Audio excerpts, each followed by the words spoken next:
ನಾನು ಈ ಸ್ಥಾನದಲ್ಲಿ ಕೂತ್ಕೊಂಡು ಎಲ್ಲರೂ ಕೂಡ ಒಟ್ಟಿಗೆ ತೆಗೆದುಕೊಂಡು ಹೋಗಬೇಕು ಅನ್ನೋದು ನನ್ನ ಆಸೆ. ಮಾನ್ಯ ಶ್ರೀ ಕಂಠಿಯವರ ಕಾಲದಿಂದ ಹಿಡಿದು ಸಿದ್ದರಾಮಯ್ಯನವರೆಗೂ ಕೂಡ ಅನೇಕ ರಾಜಕೀಯ ಮುತ್ಸದ್ದಿಗಳೆಲ್ಲ ಕೂಡ ಇಲ್ಲಿ ಕಡದಾಳ್ ಮಂಜಪ್ಪನವರು, ದೇವರಾಜ ಅರಸರವರು, ಕೆಂಗಲ್ ಹನುಮಂತಯ್ಯನವರು, ಕಂಠಿಯವರು, ಹೀಗೆ ಬೇಕಾದಷ್ಟು ಜನ ನಾಯಕರುಗಳೆಲ್ಲ, ಗುಂಡ್ರಾಯರು ನೋಡಿದ್ದೇವೆ ನಾವು. ಅದಾದಮೇಲೆ ನಿಜಲಿಂಗಪ್ಪನವರ ಇತಿಹಾಸ ದೊಡ್ಡದು, ಬಿಡಿ ಜತ್ತಿಯವರ ಇತಿಹಾಸ ದೊಡ್ಡದು, ರಾಮಕೃಷ್ಣ ಹೆಗಡೆ ಅವರ ಆದರ್ಶವಾದಂಥ ರಾಜಕಾರಣ ನಾವು ನೋಡಿದ್ದೇವೆ, ವೀರೇಂದ್ರ ಪಾಟೀಲ್ ನೋಡಿದ್ದೇವೆ.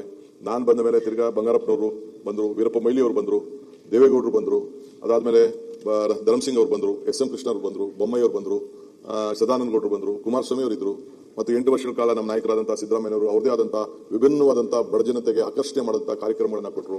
ಎಲ್ಲ ಕೂಡ ಜಗದೀಶ್ ಶೆಟ್ಟರ್ ಅವರು ಕೂಡ ಇದ್ದರು.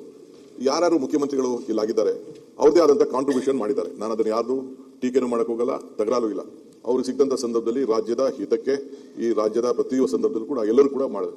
ನಾನು ಒಂದು ಹೇಳಬೇಕು ಅಂದರೆ, ನಾನು ಜೆ ಎಚ್ ಪಟೇಲ್ರಿಗೆ, ನಾನು ಬಂಗಾರಪ್ಪನವ್ರಿಗೆ ಬಹಳ ಹತ್ರ ಇದ್ದವನು ಇರ್ಬೋದು, ಕೃಷ್ಣ ಅವ್ರ ಹತ್ರ ಇರ್ಬೋದು, ವಿರೋಧ ಪಾರ್ಟಿಲಿ ಇದ್ದಂಥ ಜೆ ಎಚ್ ಪಟೇಲ್ ಅವರು ತೋರಿಸಿದಂಥ ಹೃದಯ ಶ್ರೀಮಂತಿಕೆ ಇದೆಯಲ್ಲ, ಇವತ್ತು ಕೂಡ ನಾನು ಎಷ್ಟೋ ನನ್ನ ಅನೇಕ ಸಂದರ್ಭದಲ್ಲಿ ನನ್ನ ಸ್ನೇಹಿತರಿಗೆ ಹೇಳ್ತಾ ಇದ್ದೀನಿ, ಅಷ್ಟು ಹೃದಯ ಶ್ರೀಮಂತಿಕೆಯಿಂದ ಮಾಡ್ತಾ ಇದ್ರು. ಏನಿದ್ರು ರಾಜಕಾರಣ, ನಾವಿದ್ರು ರೋಡಲ್ಲಿ ನಾನು ಅರೆಸ್ಟ್ ಮಾಡಬೇಕಾದಂಥ ಒಂದು ಪರಿಸ್ಥಿತಿ ಬಂದ್ಬಿಡ್ತು ಯಾರ್ದೋ ಒತ್ತಡದ ಮೇಲೆ. ಅವ್ರು ಹೇಳಿದ್ರು, ಏನು ರಾಜಕಾರಣ ನೀವು ಅಲ್ಲೆಲ್ಲ ಮಾಡ್ಕೊಟ್ರಪ್ಪ, ಇಲ್ಲಿ ನಾನು ಆ ಕೆಲಸ ಈ ಸ್ಥಾನದಲ್ಲಿ ಕೂತ್ಕೊಂಡು ನಾನು ಅದನ್ನು ಒಬ್ಬ ಶಾಸಕನ ರಾಜಕೀಯಕ್ಕೋಸ್ಕರ ಅರೆಸ್ಟ್ ಮಾಡೋದಿಲ್ಲ ಅಂತ ಹೇಳಿದ್ರು. ಅದನ್ನೆಲ್ಲ ನನ್ನ ಹಿಸ್ಟ್ರಿ ನಾನು ಹೇಳಕ್ಕೆ ಹೋಗಿಲ್ಲ.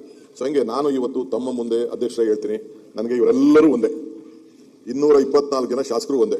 ಹಿಂದೆ ಇದ್ದೆಲ್ಲ ಮರ್ತು ಬಿಡೋಣ. Let us go is A new plate. ಇಡೀ ವಿಶ್ವ ನಮ್ಮ ಭಾರತವನ್ನು ನೋಡ್ತಾ ಇದೆ. ಇಡೀ ವಿಶ್ವ ಭಾರತ ನೋಡುವಾಗ ಬೆಂಗಳೂರು ಮತ್ತು ಕರ್ನಾಟಕ ಮುಖಾಂತರ ನೋಡ್ತಾ ಇದೆ. ಇಲ್ಲಿರುವಂಥ ಜ್ಞಾನದ ಸಂಪತ್ತಿದೆಯಲ್ಲ, ಇಲ್ಲಿರುವಂಥ ನಮ್ಮ ಯುವ ಸಂಪತ್ತಿದೆಯಲ್ಲ, ಇಲ್ಲಿರುವಂಥ ಪ್ರಕೃತಿಯ ಸಂಪತ್ತಿದೆಯಲ್ಲ, ಬೇರೆ ರಾಜ್ಯದಲ್ಲಿಲ್ಲ. ತಾವು ಕೃಷಿ ಮಂತ್ರಿಯಾಗಿ ತಾವು ಕೆಲಸ ಮಾಡಿದ್ದೀರಿ. ರಾಜಸ್ಥಾನ ಬಿಟ್ಟರೆ ಇದೇ ಸೆಕೆಂಡ್ ಲಾರ್ಜೆಸ್ಟ್ ಸ್ಟೇಟ್. ಸೊ ಅದಕ್ಕೆ ಇಡೀ ನಮ್ಮ ರಾಜ್ಯವನ್ನ ಮೊದಲು ಅವತ್ತಿನ ಕಾಲದಲ್ಲಿ ನಾವು ಬಡದಾಡ್ತಾ ಇದ್ದೀವಿ ನೀರಿನ ವಿಚಾರದಲ್ಲಿ. ಎಲ್ಲರೂ ಕೂಡ ಈ ಸಂದರ್ಭದಲ್ಲಿ ನೀರನ್ನ ಕೃಷಿಗೆ ಉತ್ತೇಜನ ಕೊಡಬೇಕು ಅಂತೇಳಿ ನಾವು ಅನೇಕ ಕಾರ್ಯಕ್ರಮ ರೂಪಿಸಿದ್ದೇವೆ. ಮುಂದಕ್ಕೂ ಕೂಡ ಖಂಡಿತ ನಾವು ಮಾಡ್ತೇವೆ.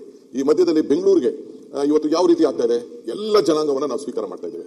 ಈ ರಾಜ್ಯದ ಯಾವುದೇ ದೇಶದಿಂದ ಬಂದಂಥವ್ರು 2 ಲಕ್ಷ ಫಾರಿನ್ ಪಾಸ್ಪೋರ್ಟ್ಸ್ ಇಲ್ಲಿದೆ. ಆ ಫಾರ್ಚೂನ್ 500 ಕಂಪನೀಸ್ ಪೈಕಿ ಸುಮಾರು 480 ಫಾರ್ಚೂನ್ 500 ಕಂಪನೀಸ್ ಆಫೀಸಸ್ಗಳು ಇಲ್ಲಿದೆ. ಸೊ ಹಂಗೆ ಇಡೀ ವಿಶ್ವದಿಂದ ಬಂದು ಇಲ್ಲಿ ಉದ್ಯೋಗ ಮಾಡ್ತಾ ಇದ್ದಾರೆ. ನಮ್ಮ ನೀರು, ಕಾವೇರಿ ನೀರು ಎಲ್ಲರೂ ಕೂಡ ಕೊಡ್ತಾ ಇದೆ, ಆ ತಾಯಿ ಕೊಡ್ತಾ ಇದ್ದಾಳೆ. ಇಲ್ಲಿ ನಾವು ಅಂಡರ್ಗ್ರೌಂಡ್ ವಾಟರ್ ಕೂಡ ನಾವು ರೀಚಾರ್ಜ್ ಮಾಡಬೇಕಾಗಿದೆ. ಬರೀ ಮುಂದೆ 2 ಇತ್ತು, ಹೆಸರುಘಟ್ಟ ಟ್ಯಾಂಕ್ ಇತ್ತು, ಈ ಕಡೆ ತಿಪ್ಪುನಹಳ್ಳಿ ಟ್ಯಾಂಕ್ ಇತ್ತು. ಇವೆರಡರಿಂದನೇ ಬೆಂಗಳೂರು ನಡೀತಾ ಇತ್ತು. ಈಗ ಪರಿಸ್ಥಿತಿ ಇಲ್ಲ. ಈಗ ಕಾವೇರಿ ನೀರನ್ನು ತೆಗೆದುಕೊಂಡು ಬರ್ತಾ ಇದ್ದೇವೆ. ಆ ತಾಯಿ ಕೂಡ ನಮಗೆಲ್ಲ ಆಶೀರ್ವಾದವನ್ನು ಮಾಡ್ತಾ ಇದ್ದಾರೆ. ಸೊ ಹಂಗೆ ಬಂದಂತ ಎಲ್ಲ ಜನರಿಗೂ ಕೂಡ ಅತಿ ಉತ್ತಮವಾದಂತಹ ಶಿಕ್ಷಣ, ಆರೋಗ್ಯ ಮತ್ತು ಒಳ್ಳೆ ಪರಿಸರ, ಇದನ್ನು ನಾವು ಕೊಟ್ಕೊಂಡು ನಾವು ಬರ್ತಾ ಇದ್ದೇವೆ. ಇನ್ನು ಮುಂದಕ್ಕೂ ಕೂಡ ನಾವು ಯಾರನ್ನೂ ಕೂಡ ಈ ಬೆಂಗಳೂರು ಕಡೆ ನೋಡೋರಿಗೆ, ಕರ್ನಾಟಕ ರಾಜ್ಯಕ್ಕೆ ನೋಡೋರಿಗೆ ನಾವು ಬೇಡ ಅನ್ನಕ್ಕಾಗಲ್ಲ. ಬೆಂಗಳೂರು ಯಾವ ರೀತಿ ಬೆಳೀತಾ ಇದೆಯೋ ಹಂಗೆ ನಾವು 2 ಟೈರ್ 3 ಟೈರ್ ಸಿಟಿಗಳಿಗೂ ಕೂಡ ನಾವು ಅವ್ರಿಗೆ ಆ ರೀತಿ ಬೆಳೀಲಿ ಅಂತ ಹೇಳಿ, ಈಗ ಅಮೆರಿಕ ಅಂದ ತಕ್ಷಣ ಉತ್ತರದಿಂದ ದಕ್ಷಿಣವರೆಗೂ ಕೂಡ ಪ್ರತಿಯೊಂದು ಸಿಟಿಗೂ ಇತಿಹಾಸ ಇದೆ.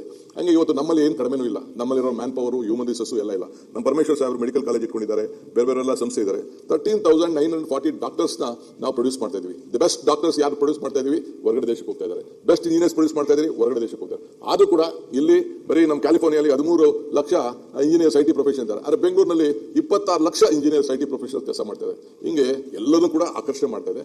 ಸೊ ಇದಕ್ಕೆ ನಾವು ಬೇಕಾದಷ್ಟು ಟೌನ್ಗಳನ್ನ ನಿರ್ಮಾಣ ಮಾಡಬೇಕಾಗ್ತದೆ, ಸ್ಯಾಟಲೈಟ್ ಟೌನ್ಗಳು ನಿರ್ಮಾಣ ಮಾಡ್ತಾ ಇದೆ. ಅವತ್ತಿನ ಕಾಲದಲ್ಲಿ ಬೇಕಾದಷ್ಟು ಡಿಫರೆನ್ಸ್ ಬರ್ಬೋದು.